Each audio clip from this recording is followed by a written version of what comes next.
नमस्कार मित्रांनो, स्वागत आहे तुमचं NJ अकॅडमीच्या आपल्या यूट्यूब चॅनलमध्ये. मित्रांनो, आपण महा TET परीक्षेसाठी अतिशय इम्पॉर्टंट, अतिशय महत्त्वपूर्ण अशी प्रश्नपत्रिका पाहत असतो.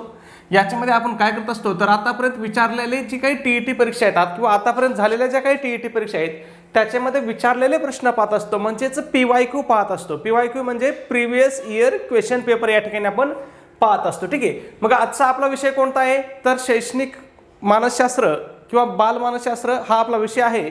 आणि याच्यामध्ये आजचं आपलं प्रकरण कोणतं आहे, शैक्षणिक मानसशास्त्र अभ्यास पद्धती हे आपलं प्रकरण आहे. काल आपण कोणतं प्रकरण पाहिलं होतं तर शैक्षणिक मानसशास्त्र पाहिलं होतं. आज आपलं काय आहे, शैक्षणिक मानसशास्त्राच्या अभ्यास पद्धती हे अतिशय महत्त्वाचं असं प्रकरण आहे.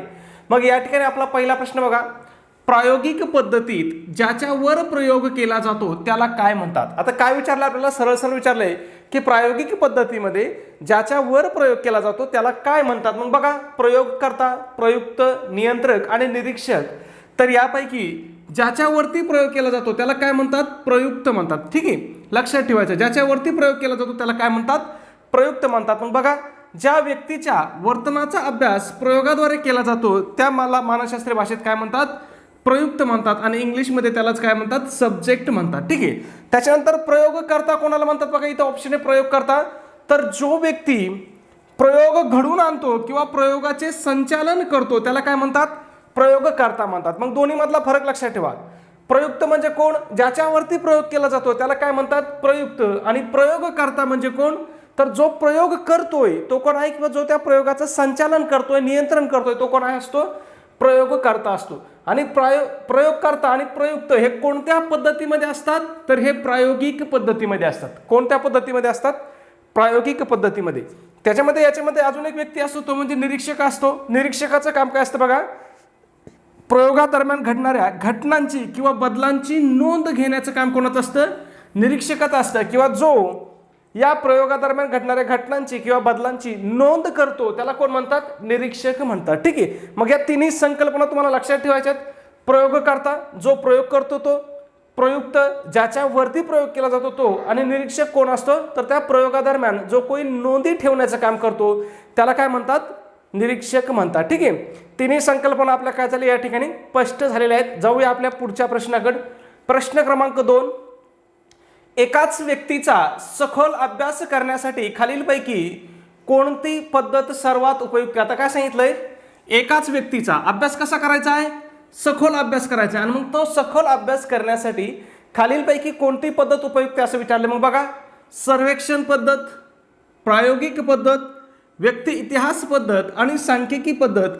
मग या ठिकाणी एकाच व्यक्तीचा जर आपल्याला सखोल अभ्यास करायचा असेल तर व्यक्ती इतिहास पद्धत वापरतात. ठीक आहे, मग बघा, अपवादात्मक किंवा समस्याग्रस्त बालकांच्या वर्तनाचे मूळ शोधण्यासाठी व्यक्ती इतिहास ही सखोल पद्धती वापरली जाते. त्यालाच काय म्हटलं जातं इंग्लिशमध्ये, केस स्टडी म्हणतात. व्यक्ती इतिहास पद्धतीलाच इंग्लिशमध्ये काय म्हणतात, केस स्टडी म्हणतात. दोन्ही शब्द तुम्हाला लक्षात ठेवायचे. कधी कधी आपल्याला डायरेक्ट फक्त केस स्टडी हा शब्दही दिला जाऊ शकतो. ठीक आहे, जाऊया पुढच्या प्रश्नाकडे. सर्वेक्षण पद्धतीमध्ये काय केलं जातं बघा, तर एकाच वेळी मोठ्या समूहाचं सर्वेक्षण केलं जातं. ठीक आहे, पुढे बघूया पुढचा प्रश्न 3 नंबर, नैसर्गिक परिस्थितीत केलेले निरीक्षण म्हणजे काय. आता काय विचारलं आपल्याला, नैसर्गिक परिस्थितीमध्ये बघा, नैसर्गिक परिस्थितीमध्ये केलेले निरीक्षण म्हणजे काय तर अनियंत्रित निरीक्षण. अनियंत्रित म्हणजेच काय, ते नैसर्गिक परिस्थितीमध्ये आहे. आणि जर कृत्रिम परिस्थितीमध्ये केलं तर त्याला काय म्हणतात, नियंत्रित निरीक्षण म्हणतात. म्हणजे नियंत्रित निरीक्षण आणि अनियंत्रित निरीक्षण याच्यामधला फरक लक्षात ठेवायचा. अनियंत्रित निरीक्षण कधी असतंय, जेव्हा नैसर्गिक परिस्थितीत केलं जाईल तेव्हा अनियंत्रित, आणि जर हे कृत्रिम परिस्थितीत केलं तर काय, नियंत्रित निरीक्षण म्हणतात. ठीक आहे, मग बघा, जेव्हा कोणत्याही बाह्य घटकाचे नियंत्रण न ठेवता व्यक्तीच्या नैसर्गिक वातावरणात तिचे निरीक्षण केले जाते तेव्हा त्यास काय म्हणतात, अनियंत्रित किंवा नैसर्गिक निरीक्षण सुद्धा म्हणतात. बघा, दुसरा एक शब्द याला, अनियंत्रित निरीक्षणालाच काय म्हणतात, नैसर्गिक निरीक्षण सुद्धा म्हणतात. मग नावामध्येच सगळं आहे, तर हे काय केलं जातं, नैसर्गिक वातावरणामध्ये केलं जातं. ठीक आहे, म्हणजे त्याच्यावरती कुठल्याही बाह्य घटकाचं त्या ठिकाणी नियंत्रण ठेवलं जात नाही. ठीक आहे, पुढे बघा प्रश्न क्रमांक 3, मानसशास्त्रातील सर्वात जुनी आणि पहिली पद्धत कोणती मानली जाते. आता काय विचारलंय, मानसशास्त्रामधली सर्वात जुनी आणि पहिली पद्धत कोणती मानली जाते. ऑप्शन दिलेत बघा, प्रायोगिक पद्धत, निरीक्षण पद्धत, आत्मनिरीक्षण पद्धत आणि मुलाखत पद्धत. मग कोणती पद्धत मानली जाते सर्वात जुनी आणि पहिली पद्धत? तर ती म्हणजे आत्मनिरीक्षण पद्धत. ठीक आहे. मग बघा, मानसशास्त्राच्या सुरुवातीच्या काळात चेतनेचा अभ्यास करण्यासाठी, कशाचा अभ्यास करण्यासाठी? चेतनेचा अभ्यास करण्यासाठी आत्मनिरीक्षण ही सर्वात पहिली पद्धत म्हणून वापरली गेली. ठीक आहे. मग आपल्याला पुन्हा प्रश्न विचारला जाऊ शकतो की मानसशास्त्राच्या सुरुवातीच्या काळामध्ये चेतनेचा अभ्यास करण्यासाठी सर्वात पहिली पद्धत कोणती वापरली? कोणती? आत्मनिरीक्षण पद्धती. किंवा असंही विचारलं जाऊ शकतं की मानसशास्त्राच्या सुरुवातीच्या काळामध्ये कशाचा अभ्यास करण्यासाठी आत्मनिरीक्षण पद्धत वापरली गेली? मग कशाचा अभ्यास करण्यासाठी? चेतनेचा अभ्यास करण्यासाठी आत्मनिरीक्षण पद्धत वापरली गेली. ठीक आहे. पुढचा प्रश्न पहा, 5 नंबर. अंतर्मुख होऊन स्वतःच्या मानसिक व्यापारांचे स्वतःच निरीक्षण करणे म्हणजे डॅश डॅश. बघा, अंतर्मुख होऊन स्वतःच्या मानसिक व्यापारांचं निरीक्षण कोणी करायचंय? स्वतःच निरीक्षण करायचं. म्हणजे स्वतःच्या घडणाऱ्या घटनांचं, स्वतःच्या मानसिक घटनांचं निरीक्षण कोणी करायचंय? स्वतःच निरीक्षण करायचंय. म्हणजे त्याच्यामध्ये प्रश्नामध्येच सगळं आहे. मग ही कोणती निरीक्षण पद्धती असेल? तर ही असते आत्मनिरीक्षण पद्धती. ठीक आहे. मग बघा, स्वतःच्या मनात डोकावून स्वतःच्या विचारांचे आणि भावनांचे विश्लेषण करणे म्हणजेच काय? आत्मनिरीक्षण होय. या आत्मनिरीक्षण पद्धतीवरती आपल्याला भरपूर प्रश्न विचारले जातात. लक्षात ठेवायचे तुम्हाला, आत्मनिरीक्षण पद्धती आणि प्रायोगिक पद्धती या दोन पद्धतीवरतीच आपल्याला जास्तीत जास्त प्रश्न आतापर्यंत काय केलेत? परीक्षेमध्ये विचारलेले आहेत. ठीक आहे. पुढचा प्रश्न पाहण्याअगोदर मित्रांनो एक छोटीशी पण अतिशय महत्त्वाची अशी सूचना.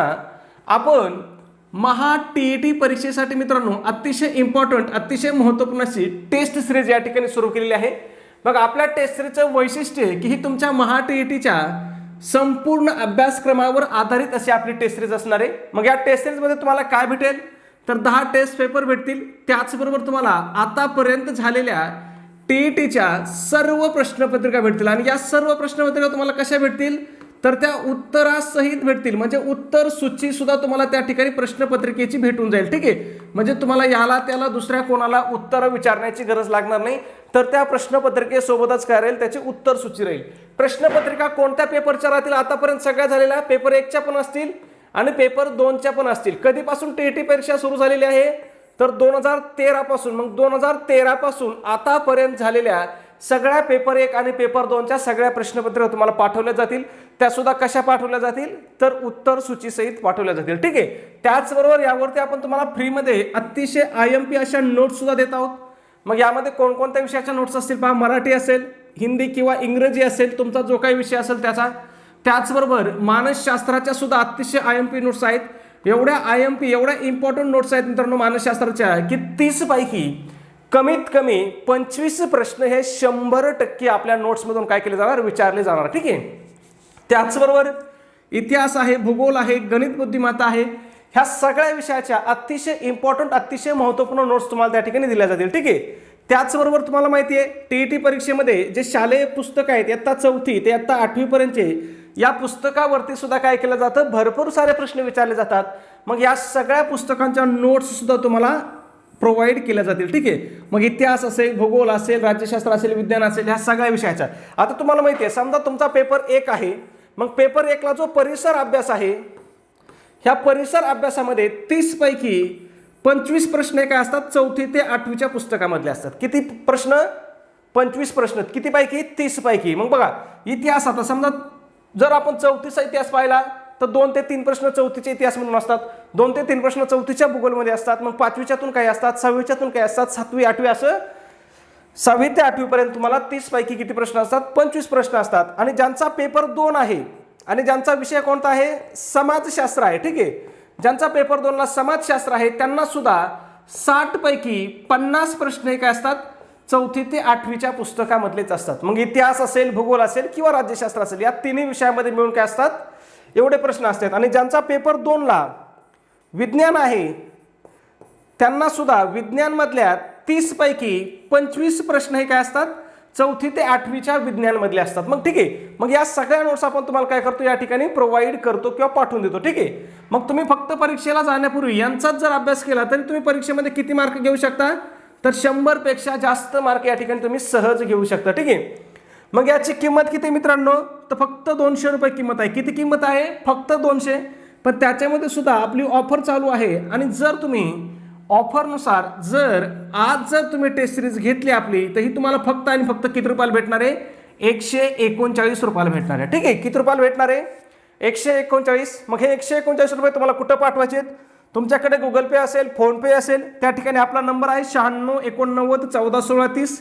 किंवा जर तुम्हाला नंबरवरती पैसे पाठवण्यास अडचण येत असेल तर आपलं स्कॅनर सुद्धा आहे. मग तुम्ही जर व्हॉट्सअपला मेसेज केला की सर आम्हाला स्कॅनर पाठवा, तर तुम्हाला त्या ठिकाणी स्कॅनर सुद्धा पाठवलं जाईल. स्कॅनरवरती पैसे पाठवणं काय असतं? सोपं असतं, सुरक्षित असतं आणि आपले पैसे चुकून दुसऱ्या व्यक्तीला जाण्याचा धोकाही त्या ठिकाणी राहत नाही. ठीक आहे, मग तुम्हाला काय करायचं? 139 रुपये पाठवायचे आहेत आणि त्याचा एक स्क्रीनशॉट काढायचा आहे आणि तो स्क्रीनशॉट मला व्हॉट्सअपला टाकायचा आहे. व्हॉट्सअपला आपला हाच नंबर आहे 9689141630. ठीक आहे, तुमचा व्हॉट्सअपवरती स्क्रीनशॉट मिळाल्याबरोबर तुम्हाला व्हॉट्सअपवरतीच 5 मिनिटाच्या आतमध्ये संपूर्ण स्टडी मटेरियल PDF फाईलच्या स्वरूपामध्ये तुम्हाला काय केलं जाईल? व्हॉट्सअपवरतीच तुम्हाला पाठवून दिलं जाईल. ठीक आहे, जाऊया आपल्या पुढच्या प्रश्नाकडे. प्रश्न क्रमांक 6. प्रायोगिक पद्धतीचे खालीलपैकी कोणते महत्त्वाचे वैशिष्ट्य आहे? आता काय विचारलं आपल्याला की प्रायोगिक पद्धतीमध्ये खालीलपैकी कोणतं महत्त्वाचं वैशिष्ट्य असं विचारलंय. मग बघा, व्यक्तिनिष्ठता, लवचिकता, नियंत्रण आणि सुलभता. मग यापैकी महत्त्वाचं वैशिष्ट्य कोणतं आहे प्रायोगिक पद्धतीचं? तर ते आहे नियंत्रण. तुम्हाला मी काय सांगितलं? तुम्हाला आत्मनिरीक्षण पद्धती आणि प्रायोगिक पद्धती या दोन पद्धतीवरती तुम्हाला भरपूर सारे प्रश्न त्या ठिकाणी विचारले जातात. ठीक आहे, मग बघा, प्रायोगिक पद्धतीत बाह्य परिवर्तकावर नियंत्रण ठेवणे हे काय आहे? सर्वात महत्त्वाचे असते, ज्यामुळे काय होतात? निष्कर्ष अचूक निघतात. ठीक आहे, म्हणून महत्त्वाचं वैशिष्ट्य कोणतं आहे? तर ते नियंत्रण आहे. पुढचा प्रश्न 7 नंबर. लहान मुलांच्या वर्तनाचा अभ्यास करण्यासाठी कोणतीही पद्धत सर्वात जास्त प्रभावी ठरते? बघा बरं, हे प्रश्न कसे आहेत मित्रांनो? तुम्ही जर वाचले आणि तुमचा जर 6th सेन्स लावून तुम्ही प्रश्न सोडवले, कॉमन सेन्स लावून जर तुम्ही प्रश्न सोडवले, तर हे प्रश्न सहजासहजी सुटण्यासारखे. आता इथं काय सांगितलं बघा, लहान मुलांच्या, कोणाच्या? लहान मुलाच्या वर्तनाचा आपल्याला काय करायचा? अभ्यास करायचा आहे. मग बघा आता ऑप्शन काय दिलेत? आत्मनिरीक्षण. लहान मूल स्वतः आत्मनिरीक्षण करू शकेल का? त्याला आत्मनिरीक्षण म्हणजे काय काय हे संकल्पना त्याच्या क्लिअर असणार आहेत का? मग लहान मूल स्वतःचं आत्मनिरीक्षण स्वतः करू शकत नाही. पुढे बघा, निरीक्षण सोडून देऊ आपण. प्रश्नावली. लहान मुलाला तुम्ही कोणती प्रश्नावली विचारता? बरं, आता समजा एखादं 3 वर्षाचं लेकरू आहे, त्याला कोणते प्रश्न विचारतात? तू शाळेत जातो का? तुझा अभ्यास कसा आहे? तुला आज बरं वाटतंय का? तुझ्यावर काही मानसिक तणाव आहे का? तुझ्यावर काही दडपण आहे का? तुझ्या काही समस्या आहेत का? असे प्रश्न आपण त्याला विचारू शकतो का? नाही विचारू शकत. मग प्रश्नावलीचा विषय नाही. त्याची मुलाखत काय घेणार आपण 3 वर्षाच्या लेकराची? की तू जेवल्यावर तुला कसं वाटतं, काय खावं वाटतं, असं काही मुलाखत घेऊ शकतो का आपण लहान मुलाची? किंवा असं का वागतो, काही नाही, मग मुलाखत घेऊ शकत नाही. मग फक्त लहान मुलाचं आपण काय करू शकतो?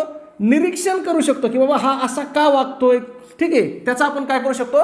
त्याच्या वर्तनाचं आपण फक्त काय करू शकतो? निरीक्षण करू शकतो लहान मुलाच्या. मग कोणती पद्धती सर्वात महत्त्वाची राहील? निरीक्षण पद्धती सर्वात महत्त्वाची राहील. ठीक आहे, मग बघा, लहान मुलांना स्वतःचे विचार व्यक्त करता येत नाहीत. काय? स्वतःचे विचार व्यक्त करता येत नाहीत, म्हणून त्यांना त्यांच्या कृतीचे निरीक्षण करणे हीच काय? सर्वोत्तम पद्धत ठरते. ठीक आहे, पुढचा प्रश्न 8 नंबर. टिचनर या मानसशास्त्रज्ञाने कोणत्या पद्धतीचा पुरस्कार केला आहे? ठीक आहे, मग टिचनर या मानसशास्त्रज्ञाने कोणत्या पद्धतीचा पुरस्कार केला आहे? तर याने आत्मनिरीक्षण या पद्धतीचा पुरस्कार केला आहे. ठीक आहे, मग एडवर्ड टिचनर हा काय होता? संरचनावादी होता. कसा होता हा? संरचनावादी होता आणि त्याने आत्मनिरीक्षण पद्धतीला शास्त्रीय स्वरूप देण्याचा प्रयत्न केलेला आहे. ठीक आहे, प्रश्न पुढचा विचारू शकतात की एडवर्ड टिचनर हा कसा होता? मग ऑप्शन देतील संरचनावादी, वर्तनवादी, आत्मवादी, अजून एखादा ऑप्शन देतील. मग तो कसा होता? संरचनावादी होता. ठीक आहे, पुढे जाऊ 9 नंबर. नियंत्रित परिस्थितीत केलेले निरीक्षण म्हणजे काय? नियंत्रित परिस्थितीमध्ये बघा, नियंत्रित परिस्थितीमध्ये केलेलं निरीक्षण म्हणजे काय असं आपल्याला या ठिकाणी विचारलंय. मग नियंत्रित परिस्थितीमध्ये केलेलं निरीक्षण म्हणजेच काय? प्रयोग होय. ठीक आहे, मग बघा, प्रयोगशाळेत किंवा कृत्रिम वातावरणात नियम लावून केलेले निरीक्षण म्हणजेच काय? प्रयोग होय. ठीक आहे, पुढे बघा 10 नंबर. व्यक्ती इतिहास पद्धतीचा मुख्य उद्देश काय असतो? बघा, व्यक्ती इतिहास किंवा केस स्टडी याच्यावरती अगोदरही आपल्याला प्रश्न येऊन गेलाय, तुमच्या लक्षात आला असेल. आता पोहोचचे आपले सगळे प्रश्न बघा, एक तर आत्मनिरीक्षण पद्धतीवरती आहेत, प्रायोगिक पद्धतीवरती आहेत किंवा या केस स्टडीवरती आहे. ठीक आहे, मग बघा, केस स्टडीचा मुख्य उद्देश काय असतो असं विचारले. मग सामान्यीकरण करणे, गट अभ्यास करणे, उपचारात्मक निदान करणे आणि माहिती गोळा करणे. मग या ठिकाणी केस स्टडी म्हणजे व्यक्ती इतिहास पद्धतीचा महत्त्वाचा उद्देश काय असतो? उपचारात्मक निदान करणे. मग बघा, विशिष्ट विद्यार्थ्याच्या शैक्षणिक किंवा वर्तणूक समस्यांचे मूळ शोधून त्यावर उपचार सुचवणे हा या पद्धतीचा काय असतो? हेतू असतो. कोणत्या पद्धतीचा? व्यक्ती इतिहास पद्धतीचा किंवा केस स्टडी पद्धतीचा. ठीक आहे, पुढच्या प्रश्नाकडे जाऊ. 11 नंबर, दुसऱ्याच्या मनात काय चालले आहे हे ओळखता येत नाही, ही कोणत्या पद्धतीची मर्यादा आहे? आता काय, दुसऱ्याच्या मनामध्ये काय चाललंय हे आपल्याला ओळखता येत नाही आणि मग ही कोणत्या पद्धतीची मर्यादा आहे असं आपल्याला विचारलं. मग बघा, आत्मनिरीक्षण, बाह्य निरीक्षण, प्रायोगिक यापैकी मग ही कोणत्या पद्धतीची मर्यादा आहे? तर ही बाह्य निरीक्षण पद्धतीची मर्यादा आहे. मग बघा, बाह्य निरीक्षणात आपण काय करू शकतो? केवळ कृती पाहतो, एखाद्या व्यक्तीच्या कृतीचं निरीक्षण करू शकतो, पण त्या व्यक्तीच्या मनात नेमकं काय विचार सुरू आहे हे आपल्याला कळत नाही. ठीक आहे, मग ही काय आहे? बाह्य निरीक्षण या पद्धतीची काय मर्यादा आहे की आपण त्या व्यक्तीच्या मनामध्ये काय चाललंय हे आपण ओळखू शकत नाही.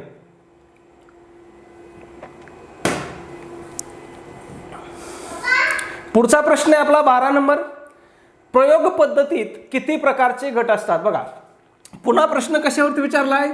प्रयोग पद्धतीवरती. मग प्रयोग पद्धतीमध्ये किती प्रकारचे गट असतात असं आपल्याला या ठिकाणी विचारले. ऑप्शन बघा, 1, 2, 3, 4. मग किती प्रकारचे गट असतात? 2 प्रकारचे गट असतात. एक गट कोणता असतो? प्रायोगिक गट असतो आणि दुसरा गट कोणता असतो? नियंत्रित गट असतो. प्रायोगिक गट म्हणजे काय?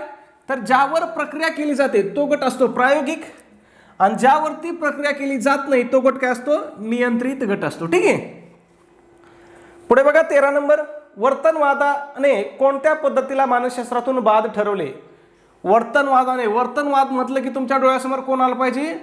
वॉटसन आला पाहिजे. ठीक आहे, मग काय सांगितलं आपल्याला की वर्तनवादाने कोणत्या पद्धतीला मानसशास्त्रातून बाद केला आहे?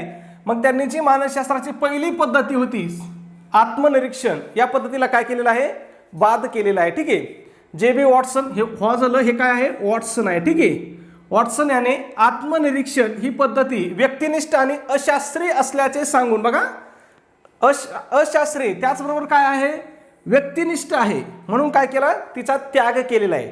ठीक आहे, पुढे बघा 14 नंबर, निरीक्षणाचे मुख्य 2 प्रकार कोणते? सहभागी, असहभागी, लिखित, मौखिक, जुनी, नवी, सोपी व कठीण. मग कोणते आहेत? सहभागी व असहभागी हे 2 काय आहेत? निरीक्षणाचे मुख्य प्रकार आहेत. मग बघा, निरीक्षक स्वतः गटाचा भाग बनतो की बाहेरून निरीक्षण करतो, यावरून सहभागी किंवा असहभागी असे 2 प्रकार आहेत. म्हणजे हा जो निरीक्षक आहे हा जर सहभागी असला तर कोणती? सहभागी, आणि जर हा सहभागी नसला तर कोणती? असहभागी. मग हे काय आहेत? निरीक्षण पद्धतीचे 2 प्रकार आहेत. तरी कोणावर अवलंबून आहेत? हे निरीक्षकावरती अवलंबून आहेत. ठीक आहे, पुढचा प्रश्न 15 नंबर, समाजमिती पद्धतीचे जनक कोणाला मानले जाते? Thorndike, J.S. मोरेनो, स्किनर आणि कोहलर. कोणत्या पद्धतीचं? समाजमिती ही जी पद्धत आहे याचं जनक कोणाला मानलं जातं? J.L. मोरेनो यांना मानलं जातं. ठीक आहे, मग विद्यार्थ्यांमधील सामाजिक संबंध आणि गट रचना मोजण्यासाठी J.L. मोरेनो यांनी समाजमिती पद्धत विकसित केली आहे. मग प्रश्न विचारू शकतात की समाजमिती पद्धत कोणी विकसित केली आहे? मग ती कोणी केली? J.L. मोरेनो यांनी विकसित केलेली आहे. कशासाठी केली होती? तर विद्यार्थ्यांमधील सामाजिक संबंध आणि गट रचना मोजण्यासाठी त्यांनी समाजमिती ही पद्धत विकसित केली होती. ठीक आहे, पुढचा प्रश्न 16 नंबर, प्रश्नावली पद्धतीचा वापर प्रश्नावली पद्धतीचा वापर प्रामुख्याने कोणत्या अभ्यासासाठी केला जातो? कोणती पद्धत आहे? बघा, प्रश्नावली पद्धत आहे. मग कशासाठी वापर केला जातो बघूया. सखोल अभ्यास, सर्वेक्षण, प्रयोग आणि आत्मनिरीक्षण. मग यापैकी सर्वेक्षण करण्यासाठी काय केलं जातं? प्रश्नावली विचारली जाते. ठीक आहे, किंवा एक प्रश्नावली असते. मग मोठ्या समूहाकडून कमी वेळात माहिती गोळा करण्यासाठी सर्वेक्षण अंतर्गत प्रश्नावली वापरली जाते. मग प्रश्न विचारू शकतात की सर्वेक्षण पद्धती अंतर्गत प्रश्नावली कधी वापरली जाते? तर कधी एखाद्या मोठ्या समूहाकडून माहिती गोळा करायची आणि ती कशी कमी वेळामध्ये माहिती करायची. आता बघा, आता समजा आपण शिक्षक मित्र आहे, तुम्हाला ते माहित असेल, आता गुगल ड्राईव्हची लिंक येते, चला माहिती भरा. मग त्याला सुद्धा आपण काय म्हणतो? एक सर्वेक्षणच म्हणतो एका पद्धतीचं, की ज्याच्यामध्ये आपल्याला काय करायची असते? माहिती भरायची असते. आणि काय होती? एकाच वेळेस काय होती? मोठ्या समूहाकडून आपण कमी वेळामध्ये भरून घेऊ शकतो. ठीक आहे, पुढचा प्रश्न 17 नंबर, चिकित्सा पद्धत म्हणून कोणती पद्धत ओळखली जाते? कोणती? चिकित्सा पद्धत. मग बघा, मुलाखत, व्यक्ती इतिहास, प्रायोगिक आणि प्रश्नावली. मग या ठिकाणी चिकित्सा पद्धत म्हणून व्यक्ती इतिहास, त्यालाच आपण केस स्टडी म्हणतो, ही पद्धत ओळखली जाते. ठीक आहे. मग बघा, व्यक्ती इतिहास पद्धतीलाच काय म्हणतात, तर तिलाच चिकित्सा पद्धत म्हणतात, कारण याच्यात व्यक्तीच्या दोषांचं निदान केलं जातं. मग प्रश्न विचारला जाऊ शकतो की व्यक्ती इतिहास पद्धतीमध्ये काय केलं जातं, तर काय केलं जातं, व्यक्तीच्या दोषाचं निदान केलं जातं. याच्यावरती आपल्याला अगोदर प्रश्न आहे की नाही, उपचारात्मक निदान. वरती प्रश्न येऊन गेला बघा, उपचारात्मक निदान. खालीलपैकी काय विचारलं होतं, व्यक्ती इतिहास पद्धतीमध्ये खालीलपैकी काय केलं जातं. मग काय केलं जातं, उपचारात्मक निदान केलं जातं किंवा व्यक्तींच्या दोषाचं निदान केलं जातं. ठीक आहे. पुढचा प्रश्न पाहण्या अगोदर एक छोटीशी पण अतिशय महत्त्वाची सूचना. मित्रांनो, आपण महा टीईटी परीक्षा जी आहे आपली आता 2026ची, त्याच्यासाठी अतिशय इम्पॉर्टंट, अतिशय महत्त्वपूर्ण असा रेकॉर्डेड कोर्स किंवा रेकॉर्डेड बॅच या ठिकाणी आपण सुरू केलेली आहे. मग आपल्या बॅचमध्ये तुम्हाला कोणकोणते विषय असतील, तर तुम्हाला या ठिकाणी बालमानसशास्त्र व अध्यापनशास्त्र, त्याचबरोबर मराठी व्याकरण, हे टीईटी परीक्षेमधले अतिशय महत्त्वाचे असे 2 विषय तुम्हाला या ठिकाणी शिकवले जातील. मग हे 2 विषय तुम्हाला टीईटी परीक्षेला किती मार्काला आहेत, 60 मार्काला आहेत. मग या ठिकाणी आपण 60 पैकी तुम्हाला कमीत कमी 50 मार्काची गॅरंटी देतो. किती मार्काची, 50. म्हणजे तसं तुम्हाला 50 पेक्षा जास्तच येतील, पण कमीत कमी किती येतील, 50 मार्क. आणि त्याची सुद्धा काय देतोय आपण, गॅरंटी, हमी देतोय. ठीक आहे. मग ही बॅच कोणासाठी फायदेशीर असणार आहे, ज्यांचा पेपर 1 आहे त्यांना उपयुक्त आहे, ज्यांचा पेपर 2 आहे त्यांच्यासाठी सुद्धा ही काय अतिशय उपयुक्त आहे. मग तुमचा कुठलाही पेपर असू द्या, तुम्हाला फक्त टीईटीचा पेपर असला पाहिजे, टीईटीचा पेपर तुम्हाला द्यायचा आहे, मग तुमच्यासाठी हे आपला कोर्स काय अतिशय उपयुक्त आहे. ठीक आहे. मग याची किंमत किती आहे, तर 1000 रुपये किंमत आहे. त्याच्यामध्ये आपली ऑफर आहे. मग ऑफरनुसार जर तुम्ही आज आपली बॅच जॉईन केली तर ही तुम्हाला फक्त आणि फक्त किती रुपयाला भेटणार आहे, 499 रुपयाला भेटणार आहे. ठीक आहे. आता इथं मी 499 म्हणतो, मग तुम्हाला काय करायचं, हे पेमेंट कुठं करायचं आहे, तर तुम्हाला आपलं ॲप्लिकेशन डाउनलोड करायचं आहे. काळजीपूर्वक आहे का, पेमेंट कुठं करायचं आहे, ॲप्लिकेशन डाउनलोड करायचं आहे. ॲप्लिकेशनमध्ये तुम्हाला पेमेंट करायचं आहे आणि तुम्ही ॲप्लिकेशनमध्ये पेमेंट केलं की तुम्ही ॲटोमॅटिक, म्हणजे आपोआप तुम्ही काय होताय, लगेच आपल्या बॅचला, कोर्सला जॉईन होऊन जात आहे. ठीक आहे. मग तुम्हाला ॲप्लिकेशनमध्ये काय करायचं आहे, 499 पेमेंट आपलं आहे आणि इतर काही चार्जेस लागून असं मला वाटतं 523 रुपये पेमेंट तुम्हाला ॲप्लिकेशनमध्ये करावं लागते. ठीक आहे. मग आपल्या ॲप्लिकेशनचं नाव कोणतं आहे, तर NG क्लासेस या नावाने आपलं ॲप्लिकेशन आहे. मग हे ॲप्लिकेशन तुम्हाला कुठं भेटेल, तर गुगल प्ले स्टोअरला ॲप्लिकेशन आहे, किंवा तुम्ही मला व्हॉट्सॲपला जरी मेसेज केला या नंबरवरती 9689141630 की सर आम्हाला ॲप्लिकेशनची लिंक पाठवा, मग नुसता लिंक असा जरी मेसेज केला तरी तुम्हाला मी आपल्या ॲप्लिकेशनची लिंक काय करेल, तुम्हाला व्हॉट्सॲपवरती पाठवून देईल. ठीक आहे. पुढच्या प्रश्नाकडे जाऊ. प्रश्न क्रमांक 18, आत्मनिरीक्षण पद्धतीचा सर्वात मोठा दोष कोणता. ती वस्तुनिष्ठ आहे, ती व्यक्तिनिष्ठ आहे, ती सोपी आहे आणि ती स्वस्त आहे. मग आत्मनिरीक्षण पद्धतीचा सर्वात मोठा दोष कोणता आहे, तर ती व्यक्तिनिष्ठ आहे. ठीक आहे. मग ही पद्धत व्यक्तिनिष्ठ आहे कारण प्रत्येक व्यक्ती काय करतो, स्वतःबद्दल माहिती देताना स्वतःचा कल किंवा पूर्वग्रह दर्शवू शकतो. ठीक आहे. मग आत्मनिरीक्षण पद्धतीचा सगळ्यात मोठा काय दोष आहे, कारण ती कशी आहे, व्यक्तिनिष्ठ आहे. प्रत्येक व्यक्तीला ज्याचं त्याचं मत मांडायचं आहे, मग त्याचं तो मत मांडताना त्याचा स्वतःचा कल किंवा पूर्वग्रह सुद्धा दर्शवू शकतो. म्हणजे जसं आता समजा मी एखाद्याला म्हटलं बाबा की मोदी सरकार कसं आहे, 1-2 वाक्यात सांग, तर तो काय करू शकतो, मोदी जर त्याला आवडत असेल, तो जर मोदीचा फॅन असेल तर मोदी चांगलेत असं सांगेल, आणि तो जर मोदीचा फॅन नसेल तर तो काय सांगेल, मोदी वाईट आहे. ठीक आहे. मग हा फरक लक्षात घ्या. ठीक आहे. मग पुढचा प्रश्न बघा. प्रश्न क्रमांक 19, जनुकीय किंवा विकासात्मक पद्धतीमध्ये कशाचा अभ्यास केला जातो.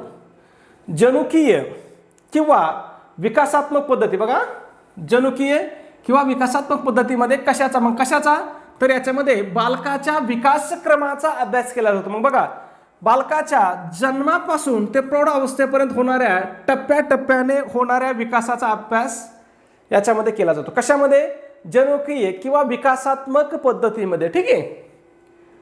पुढचा प्रश्न बघा, 20 नंबर, प्रयोग पद्धतीत ज्या घटकात फेरफार केला जातो त्यास काय म्हणतात. मग प्रयोग पद्धतीमध्ये ज्या घटकामध्ये फेरफार केला जातो त्याला स्वतंत्र परिवर्तक म्हणतात. काय म्हणतात त्याला, स्वतंत्र परिवर्तक म्हणतात. ठीक आहे. पुढचा प्रश्न 21 नंबर, खालीलपैकी कोणती पद्धत सर्वात कमी वस्तुनिष्ठ आहे? काय विचारलंय? खालीलपैकी कोणती पद्धत सर्वात कमी वस्तुनिष्ठ आहे? मग कोणती पद्धत सर्वात कमी वस्तुनिष्ठ आहे? तर ती आहे आत्मनिरीक्षण पद्धत. ठीक आहे, मग का बघा बरं, आत्मनिरीक्षण पद्धत ही पूर्णपणे काय आहे, व्यक्तीच्या स्वतःच्या अनुभवावर आधारित असल्याने ती सर्वात कमी वस्तुनिष्ठ आहे. ठीक आहे, छोट्या छोट्या गोष्टी आहेत पण तुम्हाला पेपरच्या दृष्टीने हे काय आहेत, अतिशय महत्त्वाचे आहेत. पुढचा प्रश्न बघूया 22 नंबर. प्रश्न पाहण्याअगोदर मित्रांनो, जर तुम्ही अजूनही आपला व्हिडिओ लाईक केला नसेल तर प्लीज एक लाईक करत चला, कारण आपण तुमच्यासाठी खूप मेहनत घेऊन व्हिडिओ बनवत आहोत. लाईक करणं हे कसं आहे, तुम्हाला मोफत आहे, याच्यासाठी तुम्हाला काही पैसे द्यायचे नाहीत किंवा मला काही पैसे भेटत नाही तुमच्या लाईकमुळे. ठीक आहे, फक्त काय होतं, मला एक आत्मिक समाधान मिळतं की बाबा ठीक आहे, आपण केलेला व्हिडिओ कुणाला तरी आवडत आहे याचं मानसिक समाधान मला मिळतं. म्हणून तुम्हाला काय करायचं आहे, आपल्या व्हिडिओला लाईक करायचं आहे. ठीक आहे, विद्यार्थ्यांच्या आवडीनिवडी आणि वृत्ती मोजण्यासाठी कोणती पद्धत सर्वोत्तम आहे? काय विचारलं आपल्याला आता, की बाबा विद्यार्थ्याच्या आवडी निवडी आणि वृत्ती मोजायची, मग कोणती पद्धत ही आहे? तर या ठिकाणी अभिरुची प्रश्नावली ही पद्धत काय आहे, सर्वोत्तम आहे. ठीक आहे, मग बघा, विद्यार्थ्यांच्या आवडीनिवडी शोधण्यासाठी प्रश्नावली किंवा पडताळा सूची वापरणे काय सोयीचं ठरतं. ठीक आहे, पुढचा प्रश्न 23 नंबर. विकासात्मक अभ्यास पद्धतीत अनुधैर्य अभ्यासात काय केले जाते? काय मग याच्यामध्ये काय केले जाते, तर एकाच व्यक्तीचा दीर्घकाळ अभ्यास केला जातो. बघा, ठीक आहे, एकाच व्यक्तीचा दीर्घकाळ अभ्यास केला जातो. मग बघा, अनुधैर्य पद्धतीत एकाच व्यक्तीचा किंवा समूहाचा, एकाच व्यक्तीचा किंवा समूहाचा अनेक वर्ष काय केला जातो, म्हणजे दीर्घकाळ अभ्यास केला जातो. ठीक आहे, कोणत्या पद्धतीमध्ये, तर विकासात्मक अभ्यास पद्धतीत. ठीक आहे, पुढे बघा 24 नंबर. निरीक्षकाला जेव्हा गटात मिसळून माहिती काढावी लागते तेव्हा त्यास काय म्हणतात? मग बघा, तुम्हाला याच्या आधी पण प्रश्न येऊन गेला आपल्याला की निरीक्षक सहभागी असला तर काय म्हणायचं, असहभागी नसला तर काय म्हणायचं. मग निरीक्षक जेव्हा गटामध्ये सहभागी असेल तेव्हा त्याला काय म्हणायचं, सहभागी निरीक्षण. आणि निरीक्षण जर सहभागी नसला तर काय म्हणायचं, असहभागी निरीक्षण. एवढं सोपा प्रश्न आहे. ठीक आहे, पुढचा प्रश्न बघा 25 नंबर. प्रयोगशाळेतील कृतिमत्ता हा कोणता पद्धतीचा प्रमुख अडथळा आहे? मग प्रयोगशाळेमधील कृतिमत्ता हा कोणत्या पद्धतीचा अडथळा आहे? आता बघा, प्रयोगशाळेमध्ये विचारले, मग प्रयोगशाळेमध्ये कोणती पद्धत होईल बरं? व्यक्ती इतिहास पद्धत प्रयोगशाळेमध्ये होईल, निरीक्षण पद्धत प्रयोगशाळेमध्ये होईल का सर्वेक्षण पद्धत प्रयोगशाळेमध्ये होईल? मग आपल्याला प्रयोगशाळेमध्ये कोणती पद्धत होईल, तर प्रायोगिक पद्धतच कुठं होते, प्रयोगशाळेमध्ये होते. म्हणजे हे काही क्ल्यू आहेत की जे तुम्हाला काय करायचं आहे, समजून घ्यायचे आहे. ठीक आहे, मग बघा, प्रायोगिक पद्धतीमध्ये कृत्रिम वातावरणात निर्माण केल्यामुळे प्रयुक्ताचे वर्तन नैसर्गिक राहत नाही, हा या पद्धतीचा काय आहे, दोष आहे. ठीक आहे, पुढचा 26 नंबर प्रश्न. आत्मनिरीक्षण पद्धतीचा सर्वात मोठा दोष कोणता? आता काय विचारलं आपल्याला, आत्मनिरीक्षण पद्धतीचा सर्वात मोठा दोष कोणता आहे? मग या प्रश्नाचं उत्तर काय करायचं मित्रांनो, तुम्हाला सगळ्यांना कमेंटमध्ये सांगायचं आहे. त्याचबरोबर चॅनलला सबस्क्राईब करायचं राहून गेलं असेल तर लगेच सबस्क्राईब करा. व्हिडिओ आवडला असेल तर प्लीज एक लाईक करा आणि आपला व्हिडिओ तुमच्या मित्रपरिवाराला, तुमच्याकडे असणाऱ्या शैक्षणिक ग्रुपला नक्की शेअर करत चला. धन्यवाद मित्रांनो.